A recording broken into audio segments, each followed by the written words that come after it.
Hey guys, nandito tayo ngayon sa Jumbo General Sindalan. At ang objective natin ngayon ay try ang sinasabi nilang, actually pinipilahan ko dito, yung Takoyaki Kingdom. So, try natin bawat flavor. Okay, tara!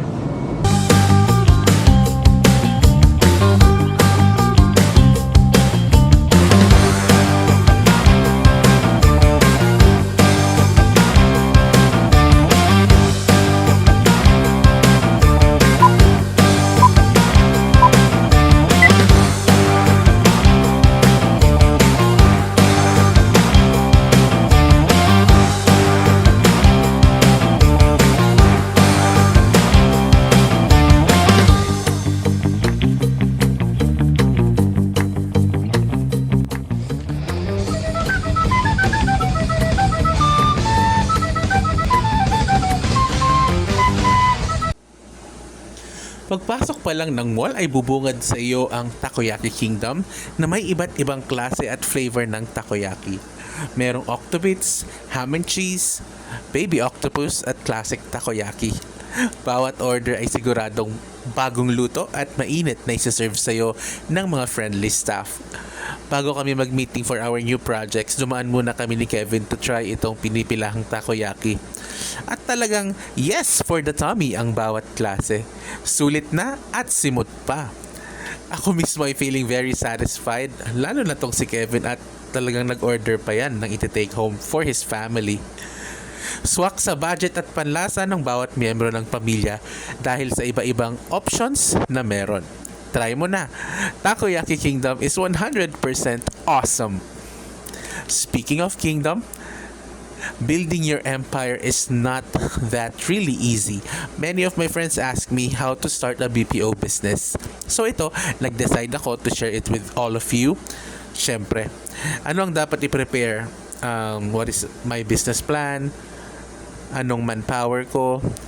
Anong government agencies ang dapat puntahan? Papers for compliance na dapat i-organize at syempre sundin. Ito nga at nag-attend ako ng BPO companies meeting sa San Fernando, Pampanga with some of the great leaders ng mga BPO syempre and corporations dito sa San Fernando para pag-usapan yung mga upcoming projects and events. And syempre may libreng merienda. Yun naman yun. Paano nga ba magsimula ng negosyo sa Pilipinas? Bago yon, syempre, kailangan nating malaman, meron ka bang business plan? O anong klase ng negosyo na gusto mo? Ito ba ay sari-sari store, grocery store, karinderya, or restaurant, or pwedeng law firm, or consultancy, or accounting firm, ganyan. Siguraduhin mo muna kung klaro yon. And then, in my case, I chose BPO, or business process outsourcing. Ang business process outsourcing, kumpara sa call center, kasi ang call center, ang focus niya, customer communication and support, ganyan.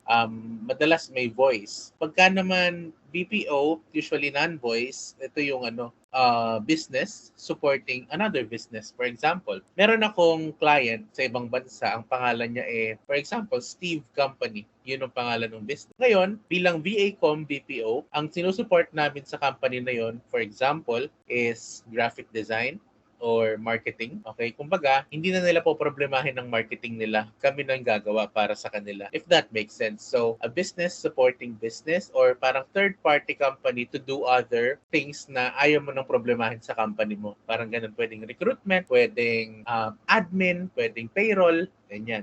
Pwede human resources, mga ganyan. So, iba-iba siya. Okay? So, for business process outsourcing sa BPO, sa VACom, ang pinili namin ay yung sales support, admin, graphic design, lead generation, recruitment admin, mga ganyan, virtual assistants, calendar management. So, lahat yon. Now, ano yung mga compliance or permits na kailangan mo? Sa DTI permit, pag pag small to medium enterprises, ano bang gusto mo? Sole proprietor, ikaw lang mag-isa? Meron kang partners or it's a corporation? Now, sa DTI permit kasi, kung titignan mo dito, magsisimula ka ng mag-login sa business name registration system nila, titignan mo kung yung pangalan na ilalagay mo dyan na title ng company mo ay pasado sa kanilang structure validation. Kunwari, yung VA kasi common yan eh. So ayaw nilang tanggapin nung una. Ang ginawa ko, nilagyan ko ng community. Community kasi hindi rin pwede kasi common din siya, dominant din siya. And then, ang ginawa ko, pinagdikit ko sila, tapos nilagyan ko ng hyphen. Doon siya na-approve. Doon siya naging passed. VA-COM BPO. Yun ang lumabas. So, ngayon, tignan mo kung anong level. Barangay level ba siya? Saan ba siya mag-ooperate? Barangay level, city level, o national level? Iba rin ng fees, of course. May 200 plus yung barangay, 500 plus yung city level, and then 2,000 plus na yung national ng alam ko. Okay, now, kukunin mo yung reference number and i-download mo lahat ng certificates para i-post mo sa wall, idikit mo sa wall, or ipa-frame mo, ganyan. And then, sa isang banda naman, kung ayaw mo ng DTI, kasi kung ang gusto mo lang is sole proprietorship, pwede ang DTI. Ang Security Exchange Commission naman, ito yung public listed companies, no, or mga corporations talaga na medyo bigger. Pwedeng one-man corporation, ikaw lang mag-isa. Pwedeng partnership, meron kang mga kasama, and syempre, corporation din na larger. Okay? Syempre, iba-iba din ng budget ito. Merong kailangang capital. Compared sa DTI permit, acceptable kahit yung mga pinaka small businesses. Okay, for example, freelancer ka. Okay sa atin ang DTI usually para sa self-employed declaration kasi we always have to declare sa BIR, di ba? Importante 'yon. Kasi ayaw naman natin magkaroon ng legal cases. And then for Security Exchange Commission naman kasi, it's kind of crucial. Medyo madaming mabusisi yung proseso. Like lahat kailangan mong kausapin. Like you have to go to the mayor's office for a mayor's permit, BIR for taxes, and Pag-ibig for housing loans, ganyan, DOLE, Department of Labor and Employment, at saka yung isa, andito siya, PhilHealth, ayan. Okay, so BIR, DOLE, SSS, Pag-ibig, at saka PhilHealth. Importante itong mga to comply with, okay? So paano mo ipa-process nga pala, okay, ang Security Exchange Commission? Just piece of advice, ang difference, isa sa mga kaibahan kasi ng DTI at saka Security Exchange Commission is sa legal cases, of course. Mas madugo ang Security Exchange Commission, pero parang mas madami siyang mas madami siyang mga perks, kumbaga, kumpara sa DTI. Although, okay din naman ang DTI. Pag DTI daw pala, pagka ikaw ay nagkaroon ng, for example, nagkaroon ka ng legal case, natalo ka, makukuha nila lahat ng properties mo, even personal properties. Unlike sa Security Exchange Commission, yung company property lang siya. Hindi kasama yung personal mo. Just saying, okay? Wala naman akong balak magpakaso. Okay. And then, sa Business Hub, ayan, ito ang pinaka-importanting nakita ko. Para organize kayo sa pag-a-apply sa SEC. Kasi ako, I had to apply sa SEC or Security Exchange Commission. Kasi, ang gusto ko sana is, of course, magtayo pa ng mas malaking business. And doon naman nagsisimula yan. So, we're a startup company. Ito kasi yung monitoring business compliance and registration. Kumbaga, yung Business Hub, nandyan na lahat. Nakapag-comply ka na ba sa tax registration? Yung employee mo ba, na-register mo na sa DOLE, sa SSS, PhilHealth, Pag-ibig? So, importante na sa Business Hub, nandun lahat ng business details. Magla-login ka lang dyan, gagawa ka ng account mo, and then i-connect nila sa mga permits mo. Kunwari, tapos ka na sa mayor's permit, lalagay dyan. Tingnan mo to, approved by SEC. So, ibig sabihin, lalabas dyan kumbaga, in one platform, nandun na lahat yung one-time checking and monitoring of your business compliance and registration. Kaya nga, bilib na bilib ako dito sa Business Hub. Kung magsisimula ka ng negosyo and then you want SEC, make sure na you make an account for Business Hub. Okay? Maganda siya for monitoring talaga. Para alam mo kung ano pa i-comply ninyo. And then, sa BIR, syempre, importante yan yung mga filing. Okay? Paano mo ba sisimulan? Kasi ako, nag-hire ako ng one accountant para sa tulungan ako dito. Kasi importante yun. Yun ang mga role ng talaga, major role ng mga accounting talaga, yung mga accounting professionals, yung mga compliance, syempre kabisado nila yan. Tapos yung mga balancing of payroll, ganyan, expenses, kabisado nila yan. Now, ang una kong pinuntahan, DOLE.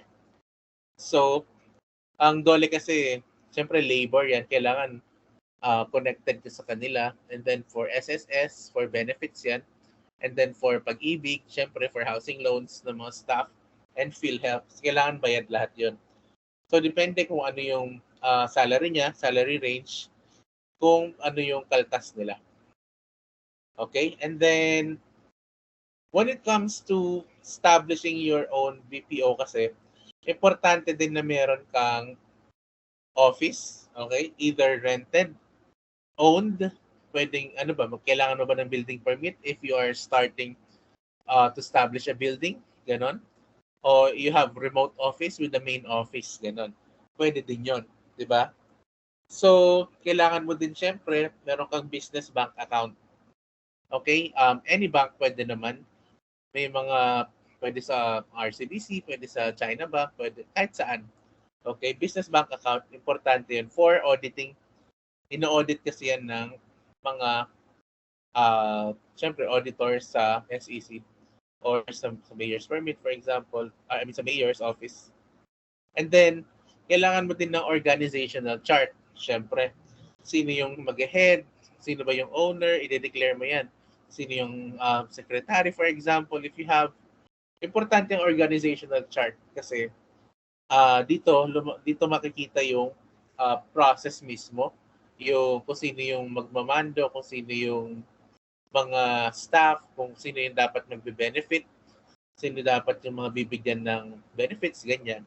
So, importante na i-declare din yung organizational chart mo kasi iaano mo yan sa business hub eh. Ito, kung makikita mo yung business hub, employee registration, lalabas siya. Okay? So, very important na you consider that. I hope it helps. Again, don't forget na ang pinaka-importante kasi sa business, kung paano mo nang simula ng negosyo mo, is to understand kung ano muna yung negosyo mo bago ka mag-check kung anong dapat na registration ang kailangan mo at ano yung mga government agencies na kailangan ng compliance.